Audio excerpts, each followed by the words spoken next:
Hey everyone, I'm 𝗕𝗂𝗃 from Excelerate Consulting, and we do these updates to help you stay up to date on current banking events.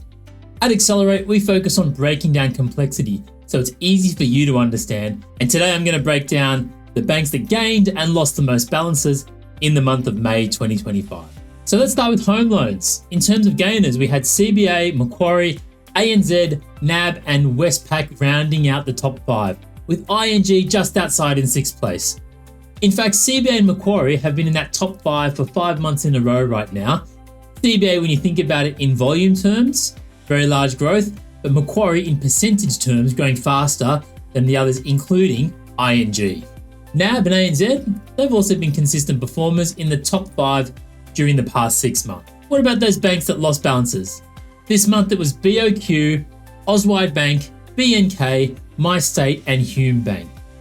Bank of Queensland obviously deploying more capital into their business bank as opposed to home loans. Auswide and MyState are mutuals that merged back in 2025.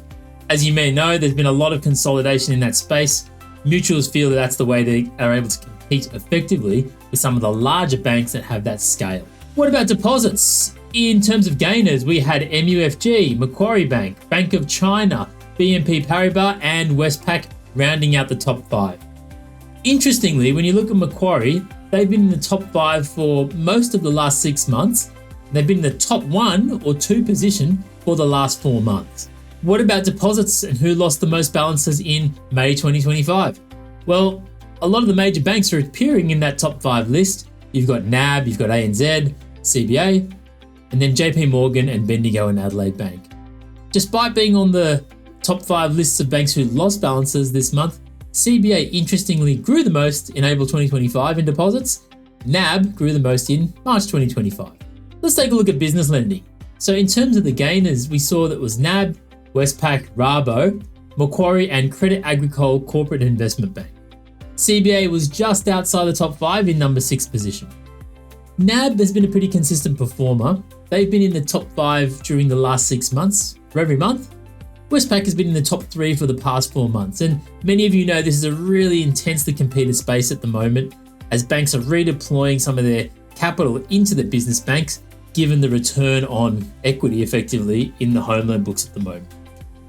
This is the first time in 6 months that CBA is actually outside the top 5 in business lending growth. Macquarie is making its first appearance on this list in 6 months as well, which is quite interesting. They've got a known strategy. They want to replicate what they've done in home loans in that business lending market. In terms of those who lost the most balances in business lending, this month it's Mizuho, MUFG, Cooperative Rabobank, ANZ and Barclays. ANZ has been a consistent top 5 performer. They've been in the top 5 for 4 out of the last 5 months. This month, interestingly, they've lost balances. And for credit cards, the banks which gained the most in the month of May 2025, CBA, ING, Bank Australia, Kudos and Defence Bank. CBA lost the most balances in April 2025 and has recouped that this month.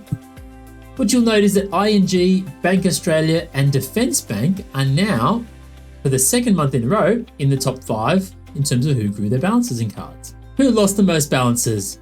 You can see it's some of the majors in the top 5. You've got NAB, ANZ and Westpac. Also got Macquarie and BOQ. NAB was the number 1 in terms of growing balances in April 2025, despite being on the list that lost the most balances in May 2025. And Westpac and ANZ, they've actually been in the top 5 in terms of who's been losing balances over the last 3 months. So there you have it. That's a snapshot of who gained and who lost the most balances in the month of May 2025. We hope you found this useful and insightful. Let us know in the comments.